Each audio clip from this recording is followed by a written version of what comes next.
Assalamualaikum warahmatullahi wabarakatuh. Bismillah, alhamdulillah, la hawla wala quwata illa billahil aliyyil azim. Rabbi shrah li sadri wa yassir li amri wahlul 'uqdatam min lisani yafqahu qawli. Anak-anakku yang berbahagia, pada kesempatan kali ini kita bertemu lagi pada mata pelajaran Sejarah Kebudayaan Islam, yang pada saat ini kita akan belajar tentang peradaban Islam pada masa dinasti Ayyubiyah. Meliputi apa saja peradaban Islam pada masa dinasti Ayyubiyah yang akan kita bahas pada kesempatan kali ini.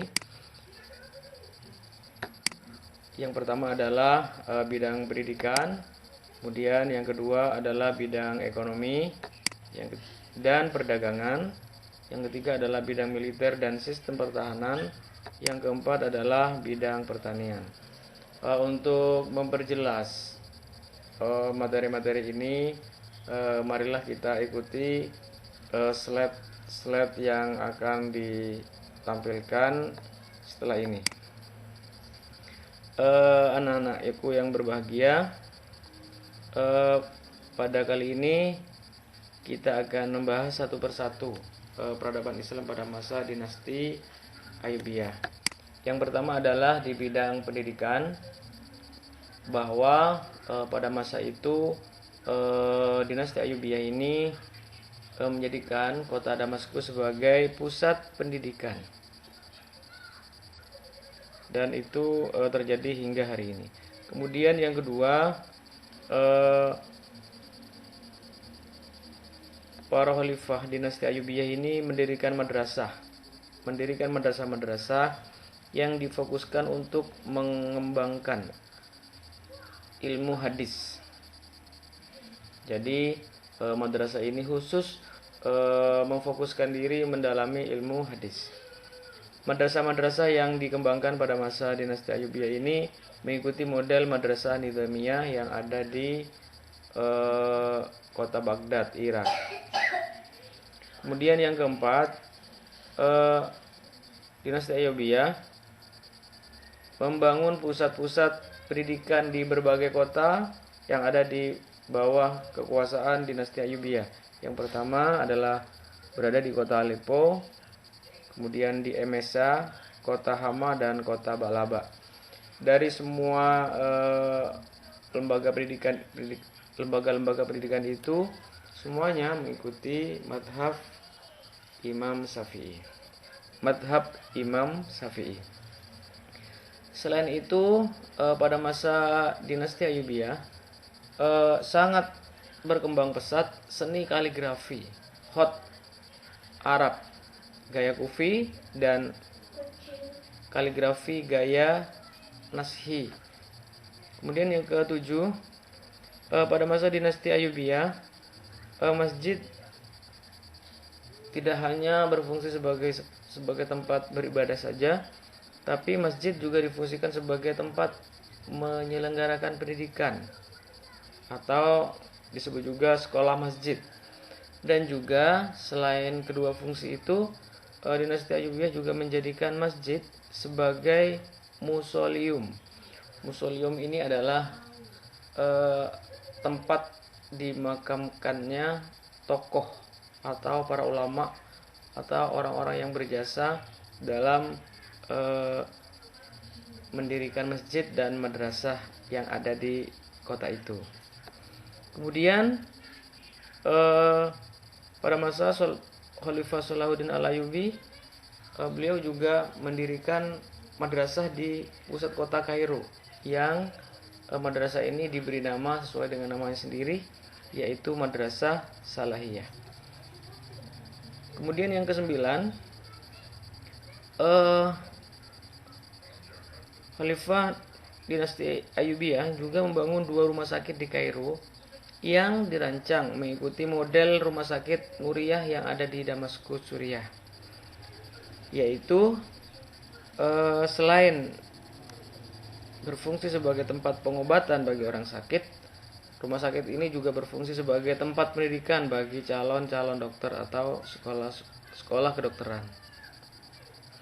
Dan pada masa itu dokter yang paling terkenal adalah Dr. Ibnu Maimun yang beragama Yahudi, dan kebetulan dokter ini sekaligus menjadi dokter pribadi Khalifah Salahuddin Al-Ayyubi. Anak-anak yang berbahagia, kita lanjutkan pada sesi berikutnya, yaitu kemajuan peradaban dinasti Ayyubiyah di bidang ekonomi dan perdagangan. Pada masa itu, kekhalifahan dinasti Ayyubiyah bekerja sama dengan penguasa muslim di wilayah lain. Kita tahu bahwa sebesar apapun sebuah negara, sekaya apapun sebuah negara, sekuat apapun sebuah negara, tentu dia masih harus berkomunikasi, berhubungan, bekerja sama dengan bangsa-bangsa lain, terutama yang berada di dekat kawasan negaranya. Selanjutnya, dinasti Ayyubiyah juga membangun kerjasama perdagangan dengan kota-kota di Laut Tengah, Laut Hindia, dan juga menyempurnakan sistem perpajakan. Pada masa itu, kekhalifahan dinasti Ayyubiyah mulai mencetak mata uang dirham campuran yang disebut sebagai fulus. Selanjutnya, yang keempat, khalifah dinasti Ayyubiyah juga membangun kincir angin yang pada saat itu sudah lebih canggih dari kincir angin yang ada di negara-negara barat. Selain itu, kemajuan bidang perdagangan dan ekonomi industri ini juga maju dengan adanya pembangunan pabrik karpet, pabrik kain, pabrik gelas, dan lain sebagainya. Itu adalah bukti-bukti bahwa dinasti Ayyubiyah ini adalah sebuah negara yang besar yang berkembang, khususnya di bidang ekonomi dan perdagangan. Kemudian yang ketiga, kemajuan peradaban Islam pada masa dinasti Ayyubiyah di bidang militer dan pertahanan.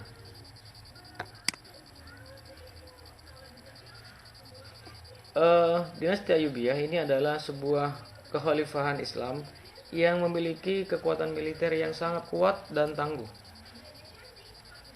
Mereka memperkuat militernya dengan pasukan barbar, pasukan Turki, dan pasukan dari Afrika yang terkenal dengan mereka adalah orang-orang yang bertubuh kuat, bertubuh besar, sehingga bisa menjadi bagian dari militer. Kemudian selanjutnya adalah dinasti Ayyubiyah juga membuat alat-alat perang. Pasukan berkuda, pasukan pedang, dan pasukan pemanah. Dinasti Ayyubiyah ini juga memiliki burung elang yang dijadikan sebagai kepala burung-burung dalam peperangan. Ini sangat menarik karena binatang juga dijadikan alat untuk terlibat dalam peperangan. Selanjutnya yang terakhir, kemajuan peradaban Islam dinasti Ayyubiyah di bidang pertanian.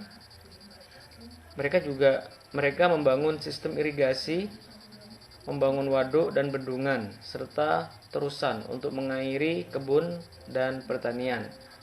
Sebagaimana difahami oleh kita semua bahwa negara-negara di wilayah Timur Tengah adalah mayoritas padang pasir, sehingga perlu kepedulian, perlu keinginan, perlu perencanaan yang matang bagaimana padang pasir ini bisa dimanfaatkan menjadi lahan-lahan pertanian, dan hal itu sudah dibangun oleh kekhalifahan dinasti Ayyubiyah. Nah, dari beberapa penjelasan di atas, semoga bermanfaat, semoga bisa menjadikan inspirasi bagi kita bagaimana sebuah negara dibangun itu harus jelas tujuannya, harus jelas memang semata-mata untuk kemajuan bangsanya, untuk kemakmuran rakyatnya. Anak-anakku yang berbahagia, semoga pertemuan yang singkat ini bermanfaat bagi kita dan bisa kita jadikan sebagai pelajaran bagaimana kita membangun bangsa kita sendiri. Akhirul kalam, wabillahi taufiq wal hidayah. Wassalamualaikum warahmatullahi wabarakatuh.